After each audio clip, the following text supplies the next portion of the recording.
Oh, you started? What the heck? Oh, you already going? Why are you walking off? Oh. Bro. I just started. Just go. Okay. So the first item on the agenda is our LMX 7 questionnaire. So for me personally, I scored a 25 on this questionnaire, and that's at the bottom end of the high side, and more just like average throughout the questions. I wasn't really, I don't know, I didn't really like these questions particularly because they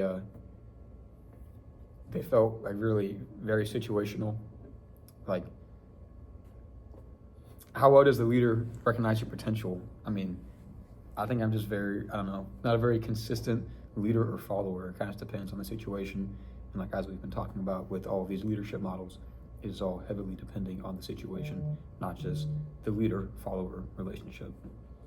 It's good. Yeah. It's very like depending on like the outside factors. So it's very hard to get an accurate score because, like you said, it is very situational. Mine, I got a 29, so it's like I guess right on like top of the high score, not necessarily like above average, but I guess it indicates, what did it say? Stronger, higher quality leader member exchanges. So You have more in-group members. Yeah. Like you, yeah. Interesting. So for me, I had a 31. That's always very high. So I don't know, when I was answering it, I was kind of just like thinking about Fred as my leader. You know what I mean? So I was just answering it like if I was thinking about if I was like with Fred. So I don't know. I don't know if that's a good thing or a bad thing, but Interesting. yeah, so that's pretty high. I like how we all have pretty kind of different Yeah. numbering. It's interesting. Like, I kind of wonder if, like, it says the lower the number is more out-group members, higher the number is more in-group members, and like, in-group members can be good because it excels people to do more than what's required of them, but also can create like division and isolation between groups. So I don't know if like a super high number is necessarily the best option here, but just something to think about. What? okay. All right. Dun, dun, dun, dun. What are some interesting insights you gained from McChrystal's Chapter 7, Boss Tweet, and Margaret Thatcher? Chapter 8, Martin Luther, and Martin Luther King Jr., Chapters 9 through 10. 3 minutes. In 3 minutes, redefining leadership. Yeah. All right, so I can start. Let's see. I'm gonna start with the chapter 7. All right, and then you guys want to do it like that? Sure. Okay, cool, good. So for chapter 7, I said, just like as a total, as a whole, I said leadership provides clarity with integrity and understanding, especially in hard situations. So for me, I said Margaret Thatcher led with conviction and clarity, and McChrystal did not. That's kind of how I got McChrystal? that. Yeah. What? Boss Tweet. What you talking about, Chad? You said McChrystal was leading? He's the author of the book. Yeah, no, look right What are you here. talking about? Some interesting insights you gained from McChrystal, chapter 7, Boss Tweed, Yeah. and Margaret Thatcher. Margaret Thatcher. Oh, wait, hold on. Okay, I meant Boss Tweed, no wonder. Yeah, that's it. Okay. But yeah, that's kind of how I got that first thing I So said. do we know who Boss Tweed was? What do you mean? Yeah, he was the politician in New York. Just Tammany Hall. Yeah, very corrupt, but Very like yeah. I feel like he was definitely a dictator. Yes, ruling out of just raw power, fear, not Controlling. Yes. Conviction. Yep. Wait, no, not conviction. Never mind. But he ruled out of the Manipulation. the system that was already in place, just manipulated it to his advantage, to for his own power and own benefit. Yeah. What about you guys for chapter 7? Anything? Or is that kind of? It kind of Yeah. touches on it. Yeah. I think the coolest thing about the chapter 8 with the Martin Luther and Martin Luther King Jr. is them using the most available technology to them. Like with Martin Luther, the invention of the printing press at the same time as he was a reformer, being able to spread all his information and his letters very quickly and efficiently, and because that was the newest invention out. And then Martin Luther King Jr. Using television to spread everything that he was doing, and how they both just took advantage of the most recent technology and everything that was in their environment to try and try and spread the difference that they were making. I agree. Oh, yeah, I agree. For the insight, I said that great leaders usually are starters for huge change in society, but not through strict control, but by shared values. So yeah, you That's kind of good. had it Yeah, right I with like the that. with the conviction. You did have it right, because both of them like led. Okay. Yeah. Anyways, they both led from faith and conviction. So, You talking about MLK? Or are you talking about Yeah. Jefferson? Both, well, because they were No, both A. Okay, pastors yeah, and yeah, professors yeah, and yeah. PhDs and had very similar backgrounds, just like excelling like spiritually and mentally before becoming like a leader, making this massive movement. How they're both like very intelligent people and leaders in their own communities first. Yeah, it's pretty cool. All right, what's the next one? 9 and 10? 9, 10, three myths defining leadership. Redefining. Redefining leadership. All right, who wants to go? Is it pronounced a formulaic myth? That's okay. You got it. I wasn't gonna start. Oh, okay. Oh, well, I'll start. I was just. So I said effective leadership today requires building strong networks, not just hierarchical structures. And McChrystal proposes that leadership today must shift from command and control to adaptability, shared consciousness, and empowered execution. Yeah, whatever you guys want to feed off of that. Yeah. You guys do that. Yeah, I like this first. Like you said, the formulaic myth that, I mean, we've seen that through all of these leadership models that we've studied, that there is no like set structure, like you do this to be a good leader and you have good outcomes and easy followers. Like there is no such thing as the formulaic approach to leadership. It's because it's always varying depending on outside circumstances, and like we've been saying already. And yeah, I like that one. Sorry, I'm trying not to look at you guys in the camera because that's what's making me laugh. You guys, no, just because you guys look tiny, bro. Keep going. Compared to you, we Oh are. yeah, I'm just saying like because it's far back, you just look like a little peanuts. All right, keep going. Oh. You can get the Okay. next one. Okay. So the attribution myth. Okay. Often we give one person like all the credit. So for like a victory or like a failure, it's almost like it has like, we think it has nothing to do with like the outside factors or anything, but really that's all that it kind of factors in. It's not just about the person and like what they have to offer, I guess. That's good. Lots of outside factors. Yeah.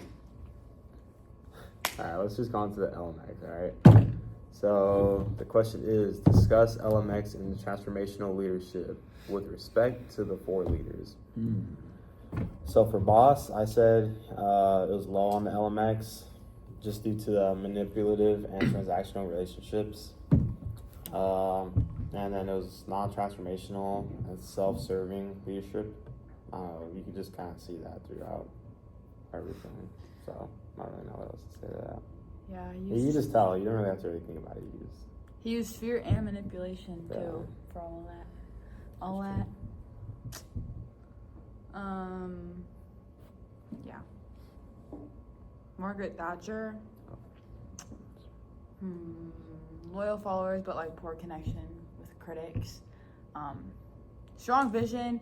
Because she was what, prime minister or something.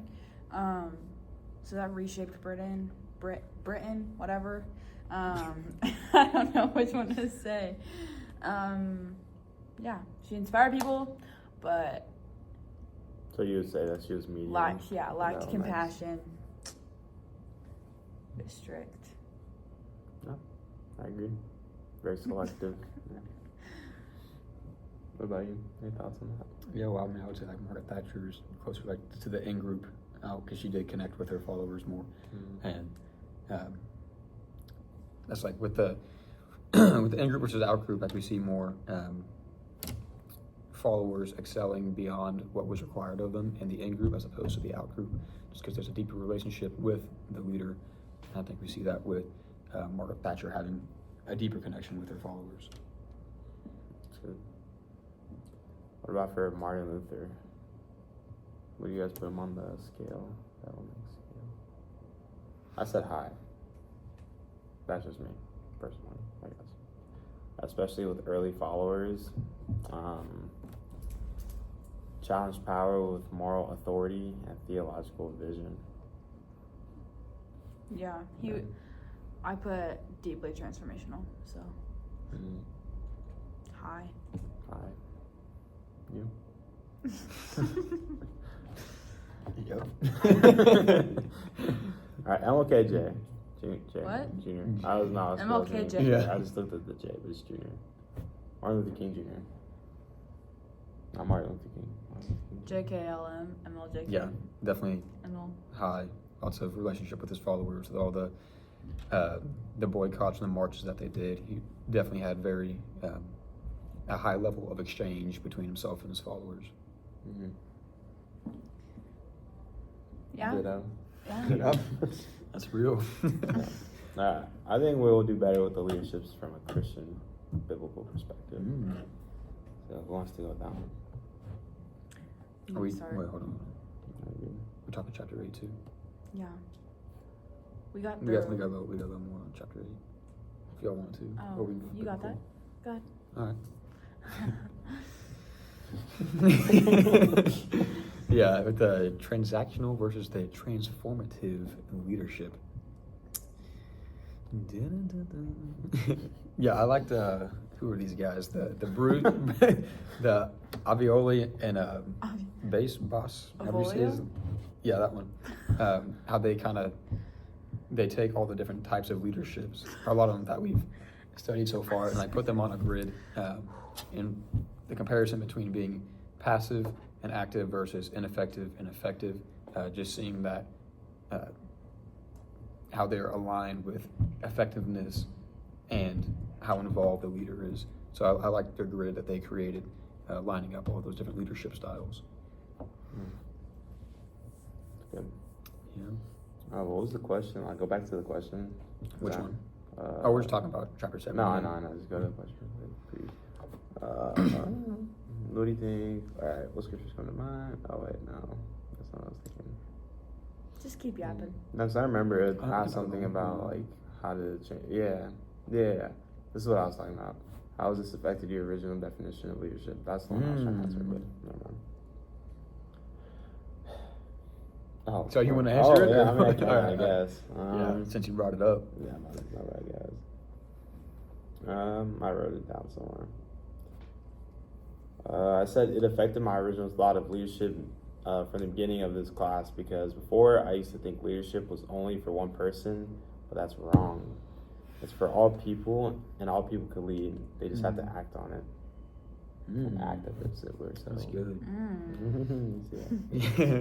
Yeah, for me, I believe more of like the formulaic myth that McChrystal refers to, thinking how, there's, like, I didn't think there was like a certain set in stone ways to lead, but it was more, I thought at least it was more step by step, a little bit of more effective ways to, you know what I'm saying? Yeah, no, I got you. Yeah, I know what you like mean. there's, it's just so much more comfortable just to sit like that.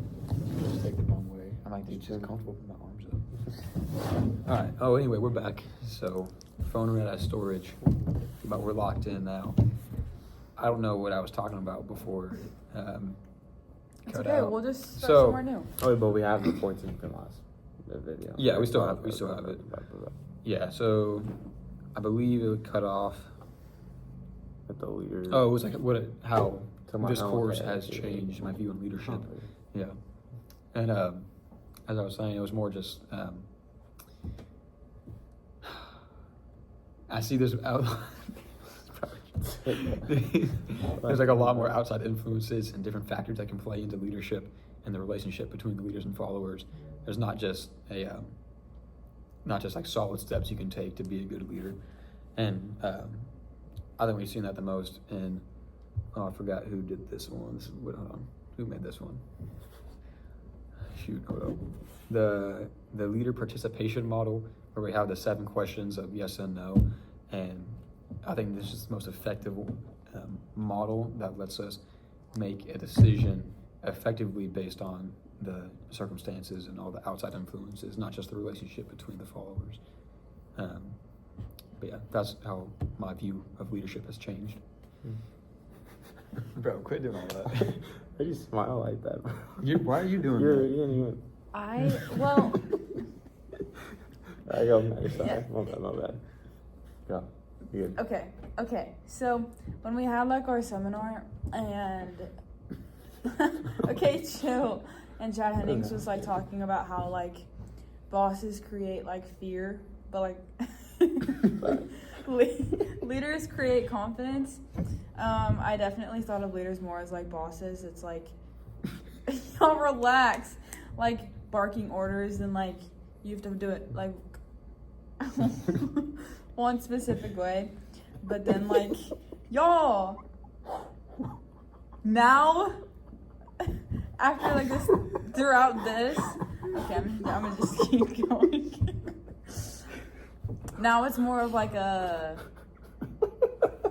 followers have more of a relationship with the leader, like establishing trust, stuff like that. Anyways, I'm done. Thank you for sharing. Yeah, you're welcome. Thanks for listening. Next question. Okay, we can do the leaders from a Christian biblical perspective. What scriptures come to mind in support of your assessment? For me, I said 1 Corinthians 12 to 27, where it says, many parts, one body, all have a role. Yep. Leadership isn't, like I said before, leadership isn't just for one person, it's for all people, and all people have a role. So, Good. for me, just everyone has their own way of leading, but it's just a matter of stepping into that leadership role. I like that. That's good. Maddie? Well, Cool. you kind of have to be humble to lead, I feel like.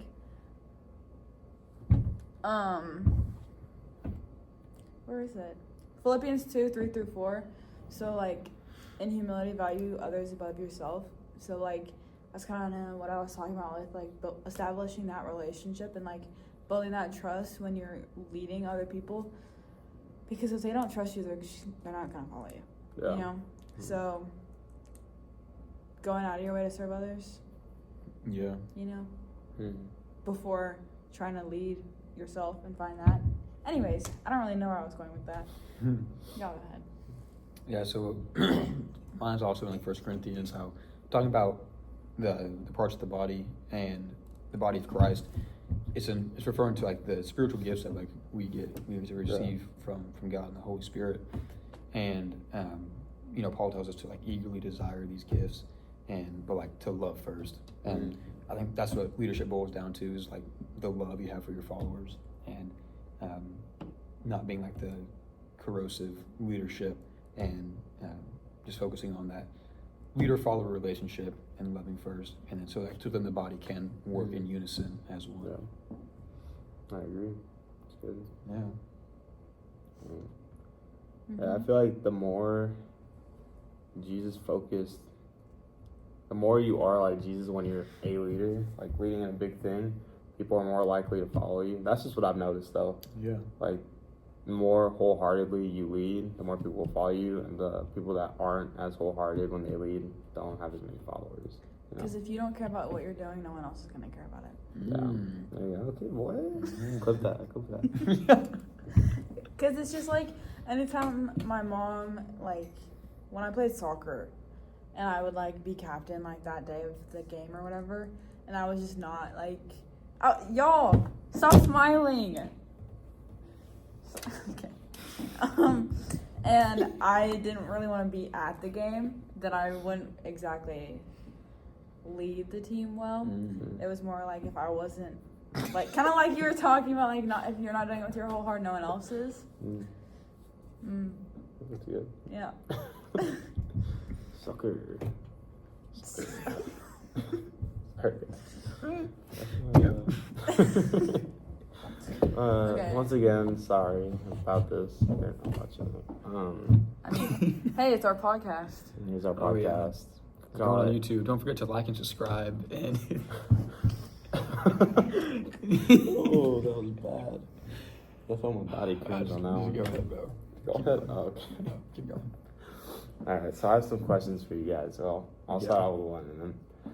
So, I think I asked this last time, but have you seen yourself change from a leadership standpoint since the last time we met, or you think it's kind of remained the same?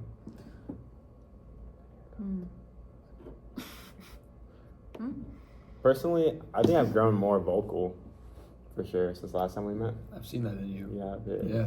Little comedian over here. Yeah, but I'm a social butterfly. yeah, no, for real. No, but I think the more I talk, the more I make people feel comfortable. Not just like when I would listen. Like whenever I would listen, people would feel comfortable because I would listen. But now whenever I talk, I feel like I also make people comfortable. You know, because before I was afraid of speaking, but making people feel like annoyed, I guess you could say. And I do that sometimes. I know I do it. It's rage bait. But like I do it for, in my vision, a good reason, just to bring joy. You know what I mean? Yeah. So I've seen myself change throughout these couple of weeks through that. I've seen that too. I got you. Yeah. For me, I would say no, just because, this, what is it, week, 2 weeks that we haven't done. Was it last week we did the discussion? No. Anyway. I've just been busy with SU, getting things done, and haven't really, focused on being a good leader. And, I think that's where my leadership style can focus more on the directive as opposed to the relationship, and I can be more of the, what is the word I'm looking for? Hold up. The more directing leadership style, whereas focus on directive and not supporting, trying to get things done, being task oriented. So, no, I've not seen any change in my leadership style. Yeah, bro. I've seen you change. No, I appreciate that. Yeah, I feel like you're a lot more confident than before. Like, you're not like, if something comes to your mind, I feel like you'll say it. Before you were a little more hesitant to say it, but now I feel like you just say it. You know? But like in a good way. I appreciate that. Okay. I feel like when we last met or whatever, I feel like I definitely I feel like I grew a little bit in leading and at least having the confidence to lead. But the last 2 weeks, You missed it. Keep going. the last 2 weeks, I've felt more defeated than confident. So I feel like I've gone a little bit backwards, but that's okay because there's room for growth, isn't there? No, I'm not I'm not laughing at you. I'm just No, laughing I know. at Yeah. Because he's about to throw all at you. He's like, all right, can you say that again? Sorry, that was rude. I apologize. You said there's room for growth. It's okay. No, I was talking about how I've just felt defeated the last 2 weeks. Why is just that? with getting behind in SCU work.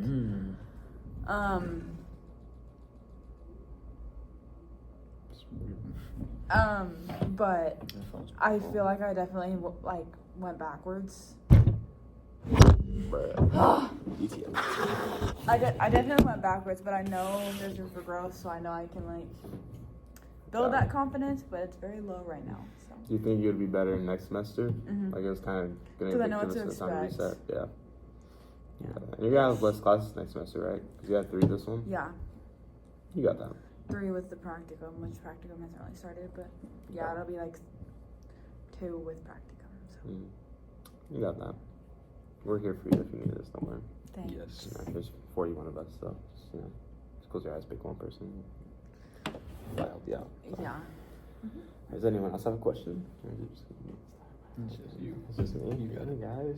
Jeez Louise. Let's see. Out of these leaders, who do you think is the most biblically accurate version of a leader? You know what I mean?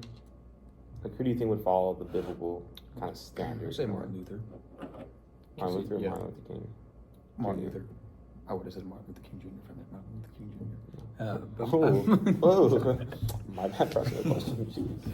Jeez. Yeah, Martin Luther, because, you know, as we read in the Gospels and we see that, like, Jesus, he goes and, like, challenges, like, what the churches are doing at the time.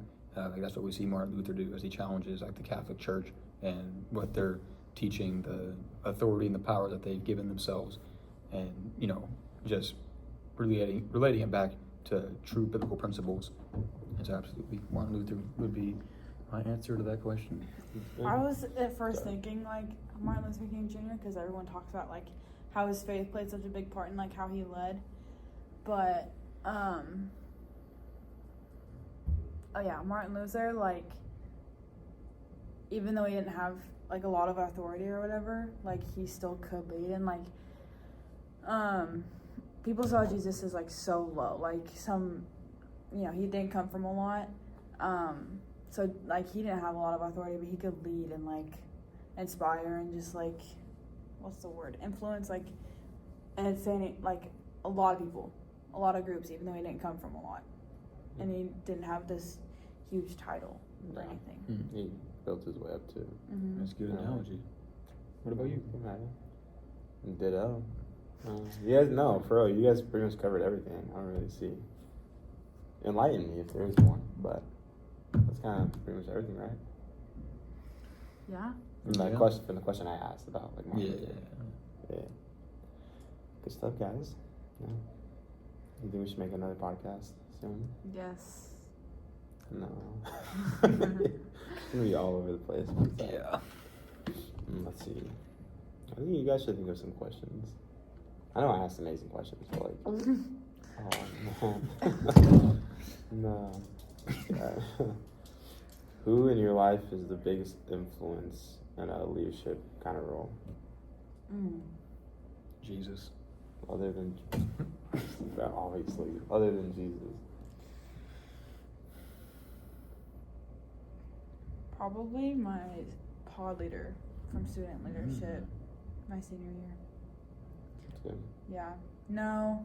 Oh. I'd probably say maybe my circle leader from like my freshman through like junior year. Like, she still mentors me. So Cool. besides like my family or like my parents, probably her. That's cool. Yeah, I would say my stepdad and my Fred. My friend. My Fred. My friend. My Fred.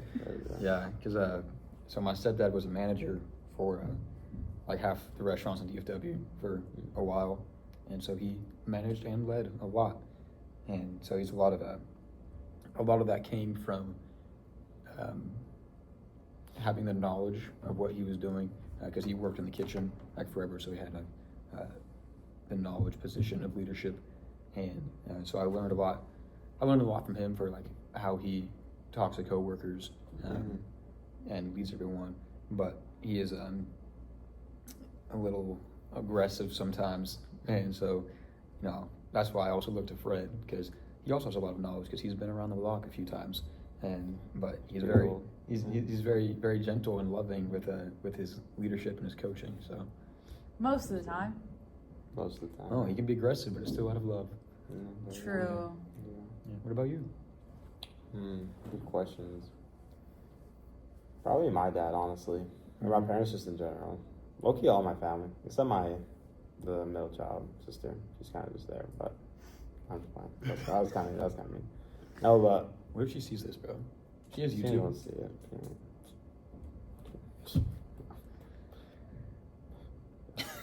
Right. No, but I feel like they all kind of have their own thing to bring to the table because they're all really good at like their own things. Like my oldest sister, she's really good at like spreading kindness throughout our family and like making sure that we show respect to everyone, and just making sure that even if someone's being rude to you, there's still a polite way to talk to them and deal with them, not just to get mad at them and tell them whatever nonsense. My dad is really good at showing authority, but not in a rude way, just like asserting that you could be a good leader. Kind of like my sister, you could be a good leader, but also be respectful about it, you know? And my mom, kind of same thing as my sister. I guess they're all kind of the same thing. I lied, but she's really good at showing kindness and telling people that it's okay to be emotional at times, you know? Yeah. So, and my middle sister, she's really good at making everyone happy too. So, I guess joy is the main thing on that family. But those are some leaders I look up to. And Fred, he's a good leader. He holds us accountable, like when we're trying to play 8-ball or something. Still got to play you back.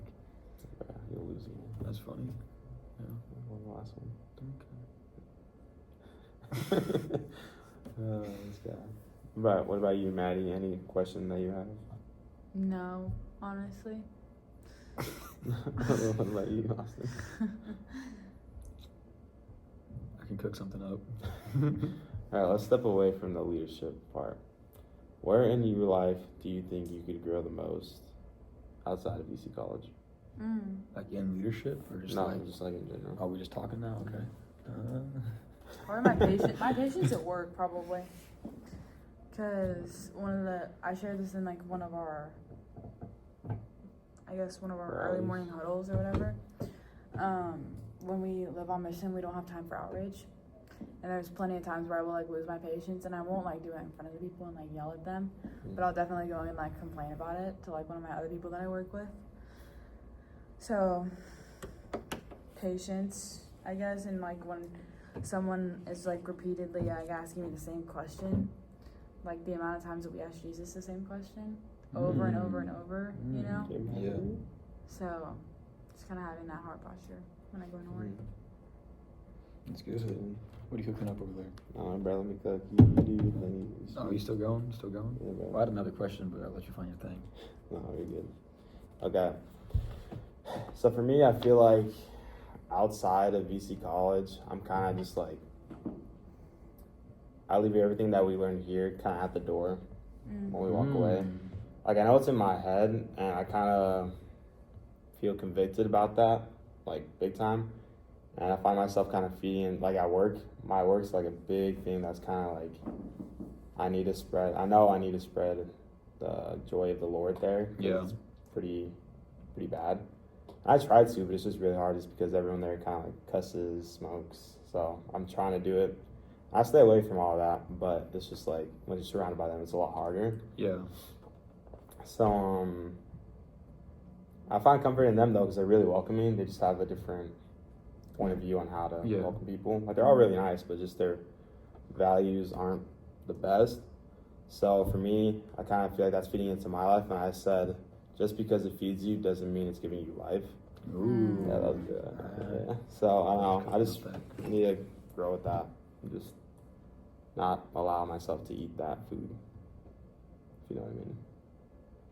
Dang, bro. Look at me. There you go. All right, what's your question? What's your question, chat? No, I realized it was for the wrong chapter, so never mind. No, it's funny. That actually was pretty funny. 19 minutes danged. It's about 309. What else can we talk about?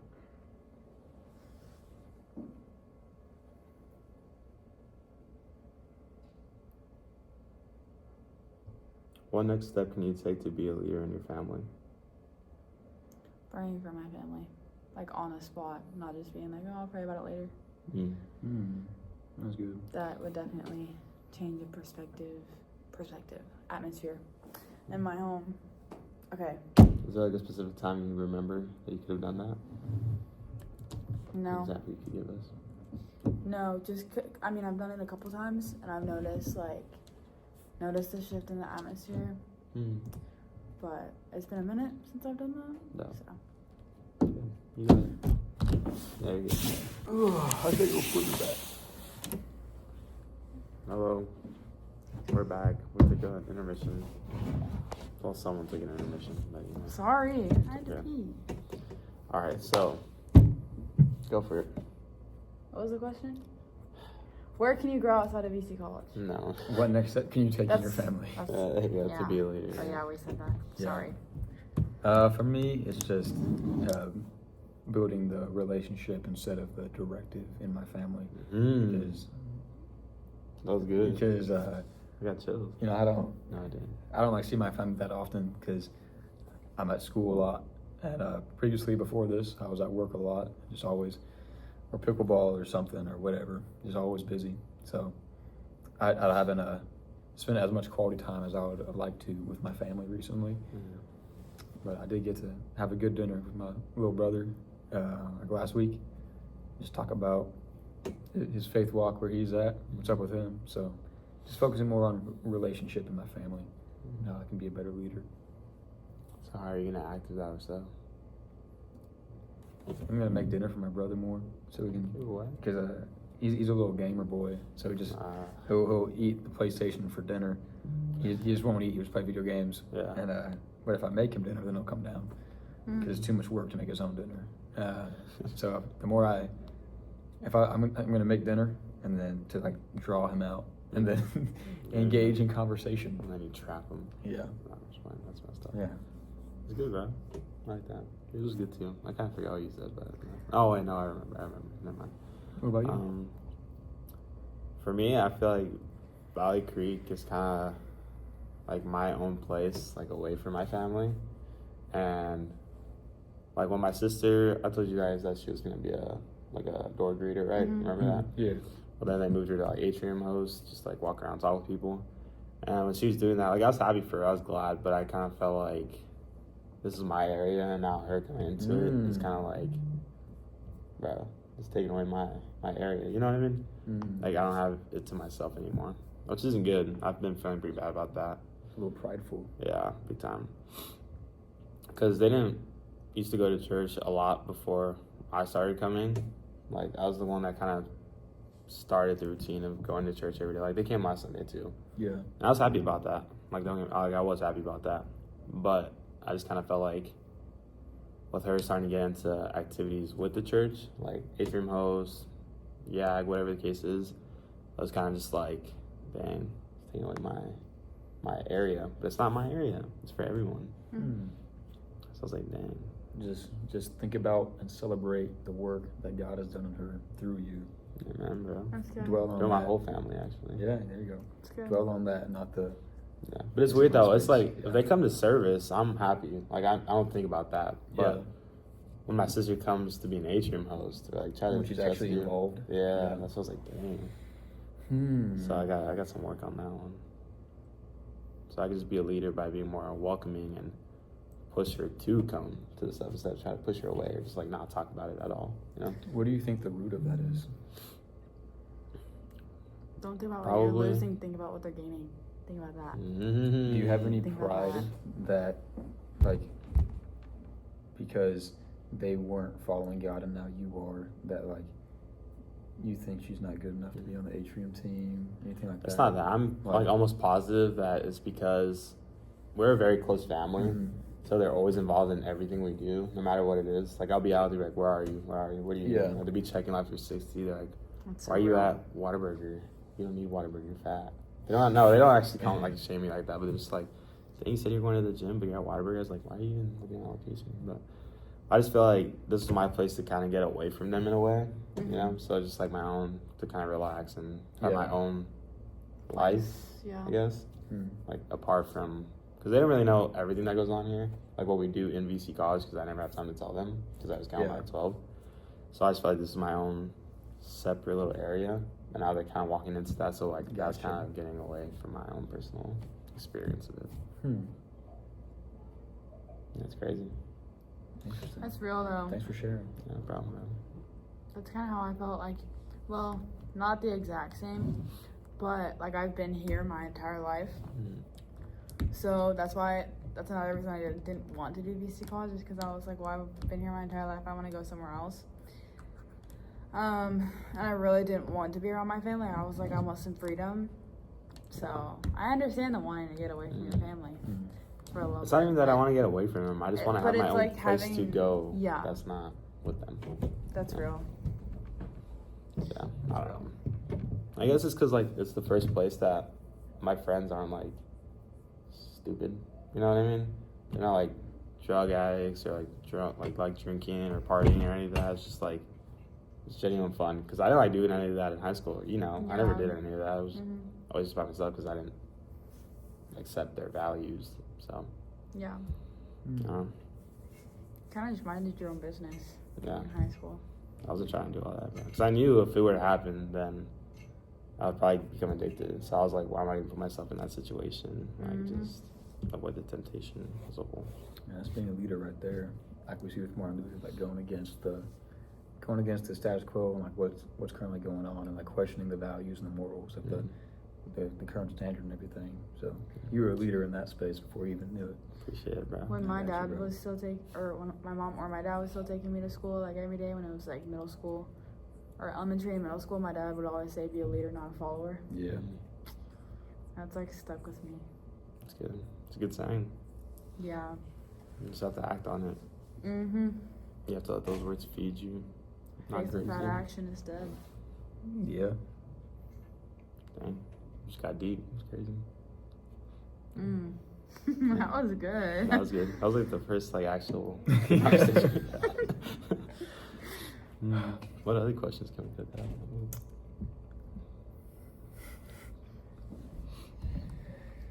It is 3:30 almost. So. Oh, you got work. All right. I'll be alright. As long as we're done by 3:30. 4 minutes. All right, cook Yeah. up for 4 minutes. What you got? Got this. Where did you see Jesus change your life the most? Mm. Oh.